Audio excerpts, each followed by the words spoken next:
Bienvenue dans ce nouveau chapitre où je propose aujourd'hui de découvrir les conditions en JavaScript. Les conditions vont nous permettre de tester qu'une valeur est bien celle attendue et d'exécuter un code en JavaScript. Donc, dans ce chapitre, on va véritablement avoir besoin de créer des petits algorithmes. Donc, ce que l'on va faire, c'est de créer un fichier JavaScript que l'on va pouvoir l'exécuter. Donc, la manière la plus simple pour tester et de faire fonctionner le JavaScript, c'est encore d'utiliser le navigateur. Donc, ce que l'on va faire, c'est qu'on va écrire du JavaScript dans une page HTML. Et comme ça, lorsqu'on ouvrira cette page sur le navigateur va exécuter notre JavaScript. Donc, pour ce faire, on va créer un nouveau fichier dans un dossier particulier. Donc, vous le créez n'importe où sur votre ordinateur.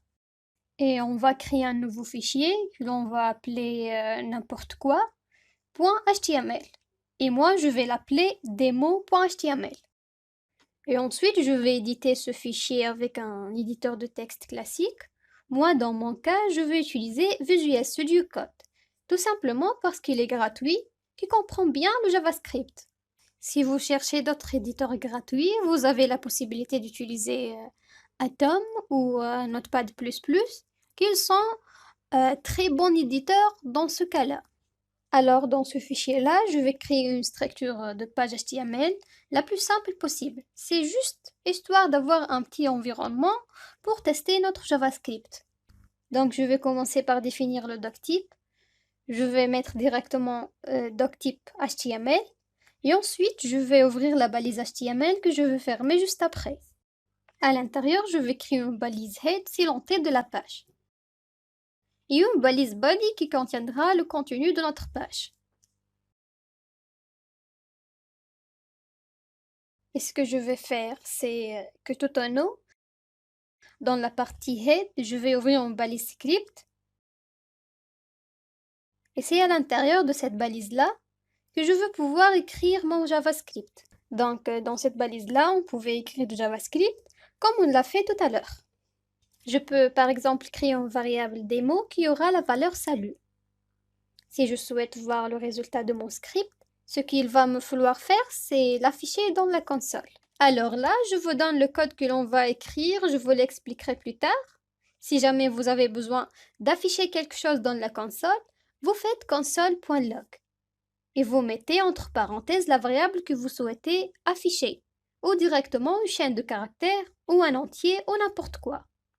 Moi ici, je voulais demander d'afficher dans la console démo. Si j'ai besoin de tester ce script-là, il me faut l'ouvrir sur mon navigateur.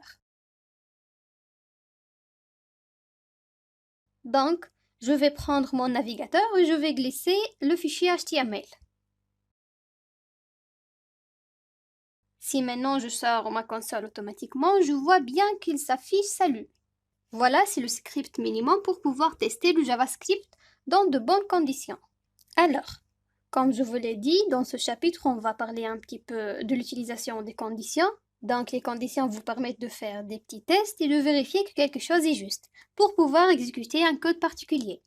Donc, ce que je vais faire, c'est de créer un petit objet que je vais appeler marque. Et marque, on va lui donner différentes propriétés.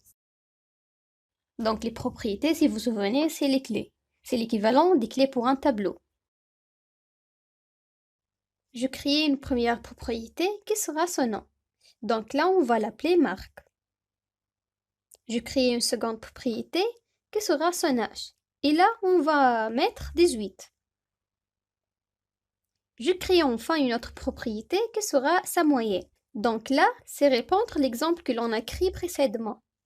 Ce que j'ai maintenant envie de faire, c'est vérifier l'âge de Marc et dire tu es majeur ou tu es mineur.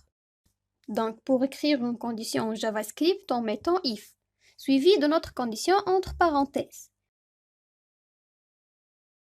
Et après, on met entre accolades le code que l'on souhaite exécuter si cette condition est vraie. Donc la condition, c'est ni plus ni moins qu'un booléen. Donc pour obtenir un booléen, soit on peut mettre directement true ou false, qui n'aura pas beaucoup d'intérêt ici. Soit on peut utiliser des comparaisons. Donc pour les comparaisons, on peut faire une comparaison avec le signe strictement supérieur. Donc on testera que la valeur de gauche est strictement supérieure à la valeur de droite. On pourra utiliser le signe supérieur ou égal, on pourra utiliser strictement inférieur ou égal. Enfin, si on veut tester une égalité, c'est-à-dire vérifier que la valeur de gauche est égale à la valeur de droite, on écrira 2 égales.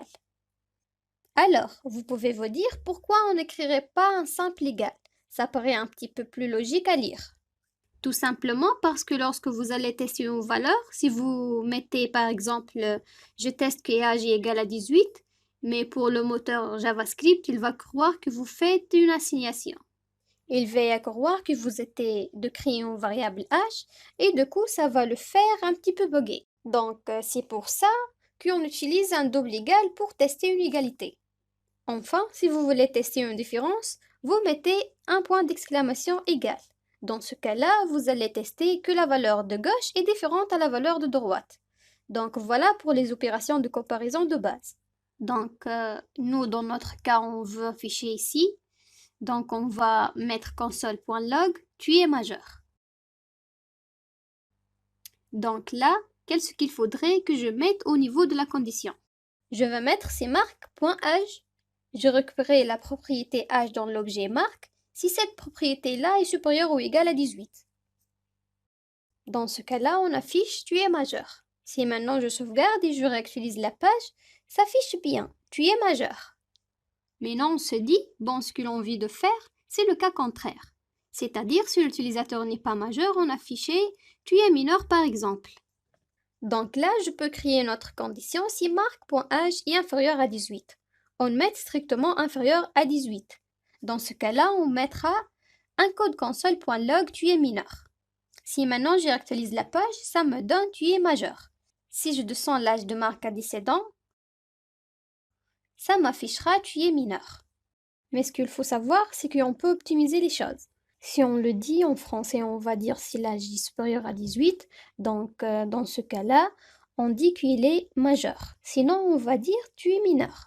Mais ce sinon existe en JavaScript, c'est le else. Donc ça s'écrit de la manière suivante.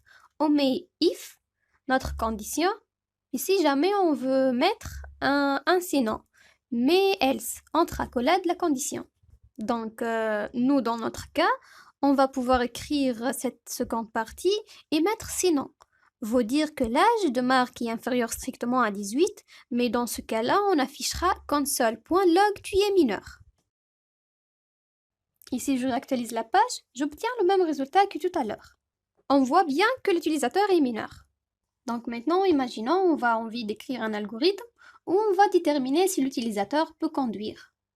Donc si l'âge est supérieur à 18, on va lui dire tu peux passer ton permis. Et si l'âge est inférieur à 18, on va lui dire tu ne peux pas encore conduire. Si maintenant je réactualise la page, ça me dit tu ne peux pas encore conduire. Maintenant, on va supprimer ça et on va imaginer une nouvelle condition. On imagine qu'il y a un tarif jeune qui est disponible entre 18 et 25 ans. Et du coup, on va dire si Marc, il y a entre 18 et 25 ans, on veut lui afficher bravo, tu as accès à la réduction. Donc nous, dans notre cas, on mettra si Marc.âge est supérieur ou égal à 18. Et, donc le et se traduire par un double et commercial. Voilà, que l'âge de Marc est inférieur ou égal à 25 ans.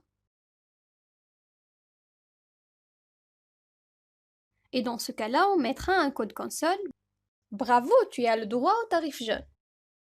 Et dans le cas contraire, on va utiliser tout simplement un petit else. On affichera mais qu'il n'a pas le droit de tarif jeune. Puis on mettra un console.log, vous n'avez pas accès au tarif jeune. Vous remarquez quelque chose ici? C'est que la coloration de mon éditeur change un petit peu. Pourquoi? Cette chaîne de caractères-là n'est pas complètement verte.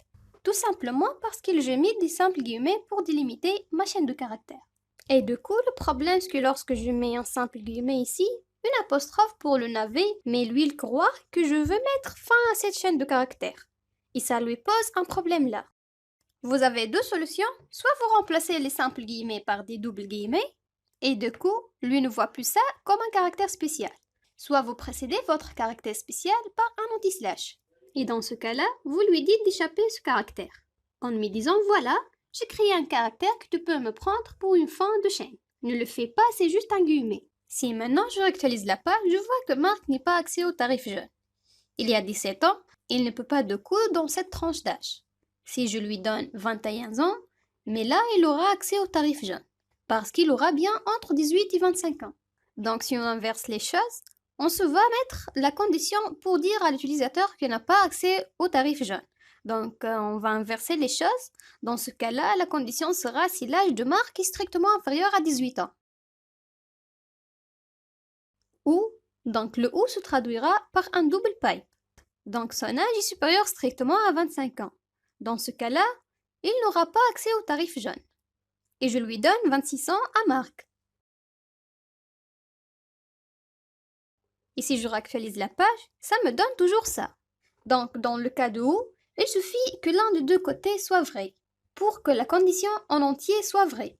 Dans ce cas-là, dans le cas où Marc aurait par exemple 26 ans, cette partie-là est fausse. Et cette partie-là, en revanche, est vraie.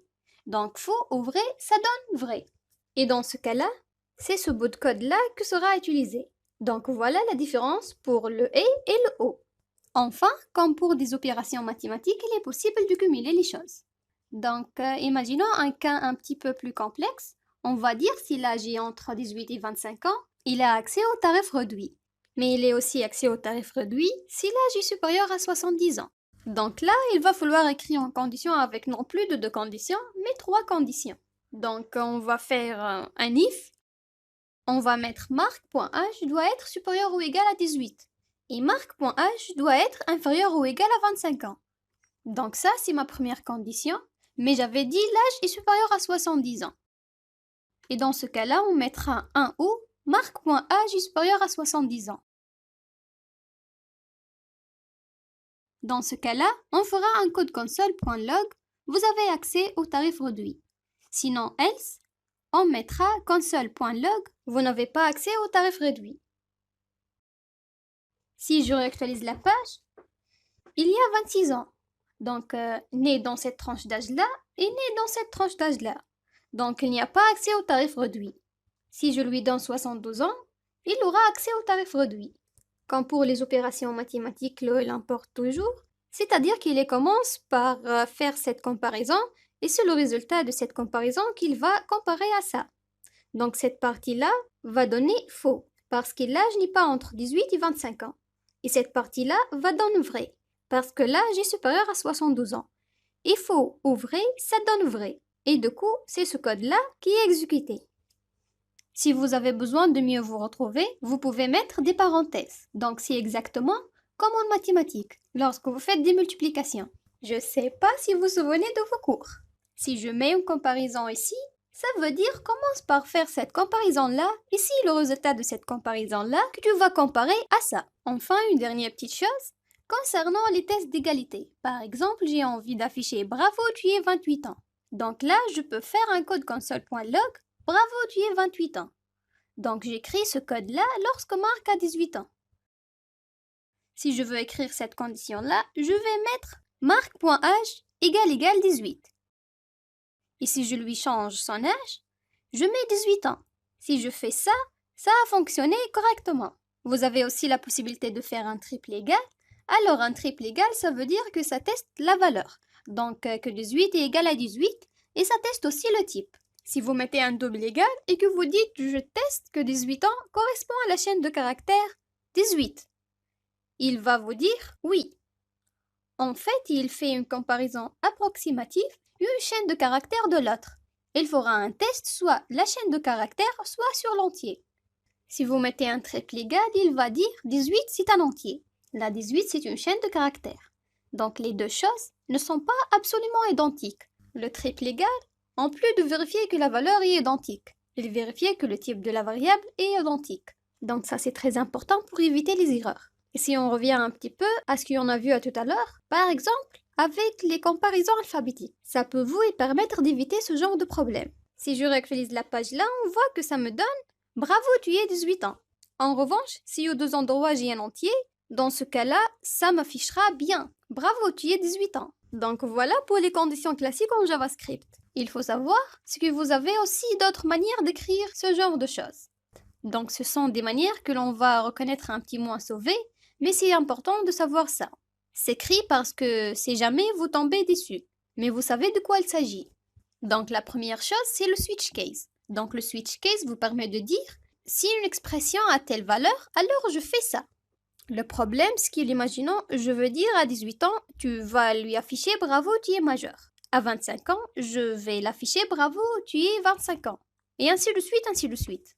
Si j'avais à faire ça, je devrais écrire de la manière suivante. On met switch et entre parenthèses l'expression à tester.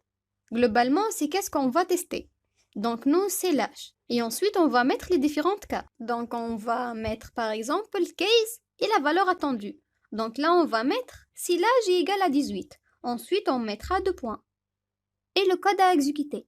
Donc ici, on mettra par exemple console.log bravo, tu as 18 ans.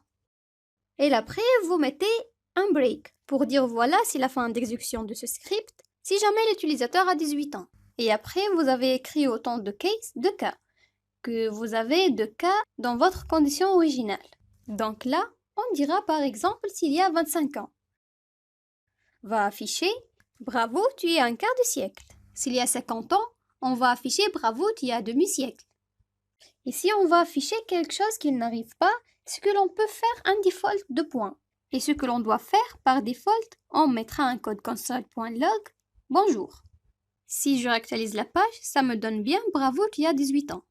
Si maintenant je me dis tiens, Marc, je vais lui donner 25 ans, ça va lui afficher bravo, tu as un quart de siècle. Et ainsi de suite, ainsi de suite.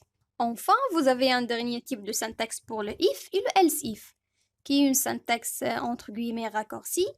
Par exemple, vous avez envie d'afficher console.log, tu es majeur. Mais on a envie d'afficher ça que c'est l'âge est supérieur ou égal à 18. Et on va afficher tu es mineur sinon. Ça avec le raccourci en utilisant le ternaire. Donc le ternaire, on met d'abord la condition. Marc.âge est supérieur ou égal à 18. Ensuite, on met un point d'interrogation et on mettra le code à exécuter, que ça va donner si la condition ici est validée. Donc on mettra si Marc.âge est supérieur ou égal à 18. On mettra tu es majeur. Sinon, 2 points, tu es mineur. Voilà globalement le ternaire, celui de la manière suivante. Affiche-moi, tu es majeur si l'âge de Marc est supérieur ou égal à 18. Sinon, tu m'affiches, tu es mineur. Donc voilà pour ce chapitre consacré aux conditions. Alors, je vous donne un rendez-vous dans le prochain chapitre. Nous allons parler de l'utilisation des boucles en JavaScript qui vont nous permettre d'exécuter un bout de code un certain nombre de fois. Alors, je vous donne un rendez-vous dans le prochain chapitre.